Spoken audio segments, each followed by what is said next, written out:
નમસ્કાર દર્શક મિત્રો, ધ લોકસત્તા શોમાં આપનું સ્વાગત છે। ભારતમાં સ્ટાફ સિલેક્શન કમિશન એસએસસી દ્વારા આયોજિત પરીક્ષાઓમાં કથિત ગેરરીતિઓ અને ગેરવહીવટને કારણે દેશભરમાં ખાસ કરીને દિલ્હીમાં વ્યાપક વિરોધ પ્રદર્શનો થઈ રહ્યા છે।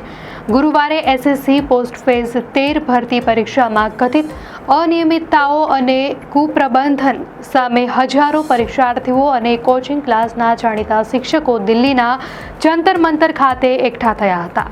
પ્રદર્શનકારીઓએ વહીવટી બેદરકારી, પરીક્ષા દરમિયાનની ટેકનિકલ ખામીઓ અને શાંતિપૂર્ણ પ્રદર્શન પર પોલીસ દ્વારા કરાયેલા લાઠીચાર્જ જેવા ગંભીર આરોપો મૂક્યા છે।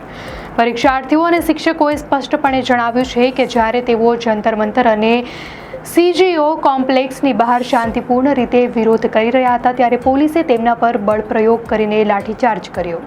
આ ઘટનાના પ્રદર્શનકારીઓ અને પોલીસ કર્મીઓ વચ્ચેના ઘર્ષણના વિડીયો સોશિયલ મીડિયા પર ઝડપથી વાયરલ થઈ રહ્યા છે, જે પરિસ્થિતિની ગંભીરતા દર્શાવે છે। મીડિયા રિપોર્ટ અનુસાર એસએસસી ફેઝ 13ની પરીક્ષાઓ 24 જુલાઈથી શરૂ થઈને 1 ઓગસ્ટ સુધી ચાલવાની હતી। જો કે આ સમયગાળા દરમિયાન પરીક્ષા પ્રણાલીમાં અનેક ક્ષતિઓ અને અનિયમિતતાઓને લગતી મોટી સંખ્યામાં ફરિયાદો મળવા લાગી હતી। આ ફરિયાદોમાં પરીક્ષાઓનું અચાનક રદ થવું, સર્વર ક્રેશ થવું, કોમ્પ્યુટર સિસ્ટમ કામ ન કરવું અને પરીક્ષા દરમિયાન વારંવાર સિસ્ટમ હેંગ થઈ જવી જેવી ગંભીર સમસ્યાઓ શામેલ હતી। આ ખામીઓએ પરીક્ષાર્થીઓને ભારે હાલાકી ભોગવવી પડી હતી અને પરીક્ષાની વિશ્વસનીયતા પર પ્રશ્નાર્થ ઊભો કર્યો હતો। સ્ટાફ સિલેક્શન કમિશન એ ભારત સરકાર દ્વારા 1975માં સ્થાપિત એક સ્વાયત્ત કેન્દ્રીય સરકારી સંગઠન છે, જેનું મુખ્યાલય નવી દિલ્હીમાં આવેલું છે। આ સંસ્થા કેન્દ્રીય સરકારી સેવાઓ માટે ઉમેદવારોની પસંદગી અને ભરતીની જવાબદારી નિભાવે છે।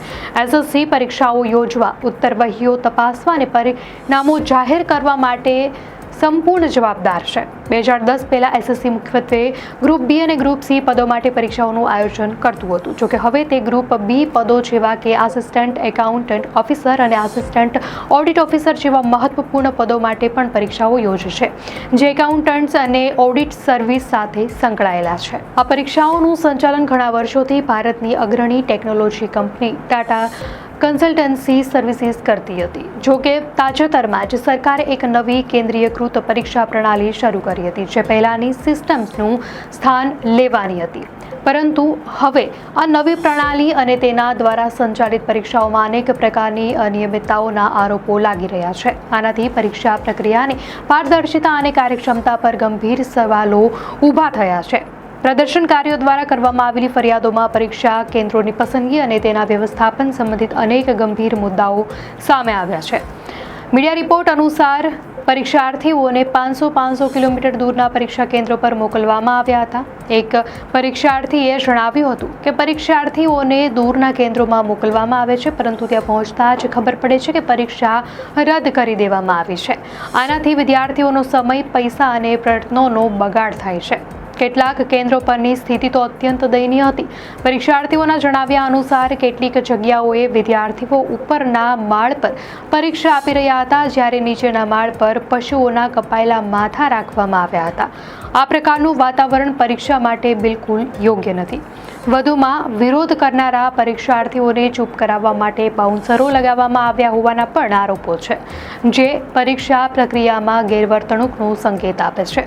ટેકનિકલ ખામીઓની પણ પુષ્કળ ફરિયાદો હતી, જેમાં પરીક્ષાર્થીઓ જે કોમ્પ્યુટરો પર પરીક્ષા આપી રહ્યા હતા તેના માઉસ કામ કરી રહ્યા ન હતા અને સિસ્ટમ હેંગ થઈ રહી હતી જેવી સમસ્યાઓ શામેલ હતી। સૌથી ચોંકાવનારી વાત એ છે કે એસએસસી ડાયરેક્ટર સાથેની બેઠકમાં ખુદ અધિકારીઓએ સ્વીકાર્યું કે તેમને આ પરીક્ષાને લઈને 55,000થી વધુ ફરિયાદો મળી છે।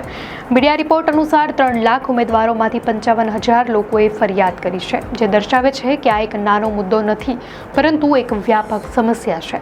આ સંજોગોમાં આગામી 13 ઓગસ્ટથી શરૂ થનારી એસએસસી સીજીએલની પરીક્ષા પર પણ સવાલો ઊભા થયા છે, જેમાં 30 લાખ પરીક્ષાર્થીઓ ભાગ લેવાના છે। પરીક્ષાર્થીઓએ ચિંતા વ્યક્ત કરી છે કે આ ખામીયુક્ત સિસ્ટમ આટલી મોટી સંખ્યામાં પરીક્ષાર્થીઓને કેવી રીતે સંભાળી શકશે। ઘણા પરીક્ષાર્થીઓએ એ પણ જણાવ્યું કે પરીક્ષા કેન્દ્રો દૂરદરાજ અને અસુરક્ષિત જગ્યાઓ પર બનાવવામાં આવ્યા છે। મીડિયા રિપોર્ટ અનુસાર પરીક્ષાર્થીઓએ પરીક્ષા કેન્દ્રો પર બાઉન્સરોની હાજરી પર પણ ગંભીર સવાલો ઉઠાવ્યા. એક પરીક્ષાર્થીએ રોષ વ્યક્ત કરતા જણાવ્યું કે પરીક્ષા કેન્દ્ર પર બાઉન્સરોની શું જરૂર છે? અમે કોઈ ગુનેગાર નથી. અમે એક બહેતર સિસ્ટમની માંગ કરી રહ્યા છીએ, રમખાણો નથી કરી રહ્યા. પ્રદર્શનકારીઓનું સ્પષ્ટપણે માનવું છે કે પરીક્ષાનું સંચાલન કરનારી નવી એજન્સીને બદલવાને કારણે આ ગડબડીઓ થઈ રહી છે અને આ એજન્સી પારદર્શક અને વ્યવસ્થિત પરીક્ષા કરાવવામાં સંપૂર્ણપણે નિષ્ફળ રહી છે.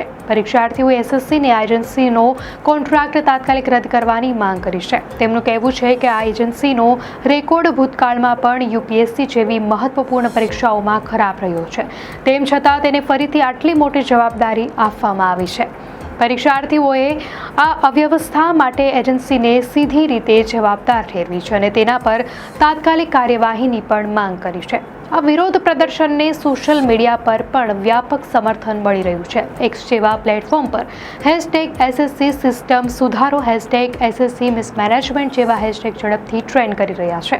યુઝર્સ એસએસસી અને કર્મચારી મંત્રાલયને આ મામલે તાત્કાલિક હસ્તક્ષેપ કરવાની માંગ કરી રહ્યા છે. કોંગ્રેસના વિદ્યાર્થી સંગઠન NSUI પણ આ આંદોલનને સમર્થન આપી રહ્યું છે. NSUIએ આરોપ લગાવ્યો છે કે દિલ્હીમાં જંતર મંતર પર પરીક્ષામાં વ્યવસ્થાને લઈને શાંતિપૂર્ણ પ્રદર્શન કરી રહેલા પરીક્ષાર્થીઓ પર પોલીસે લાઠીચાર્જ કર્યો.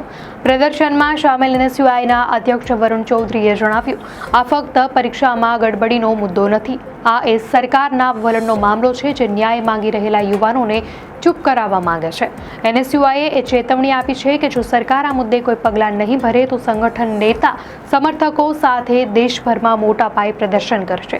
આ પરિસ્થિતિને જોતા તમને શું લાગે છે કે સરકાર પરીક્ષાર્થીઓની માંગણીઓ પર ધ્યાન આપશે અને આ ગેરરીતિઓ સામે કોઈ નક્કર પગલાં ભરશે? દર્શક મિત્રો, આ ઘટના અંગે આપની શું પ્રતિક્રિયા છે અમને કોમેન્ટમાં ચોક્કસથી જણાવશો.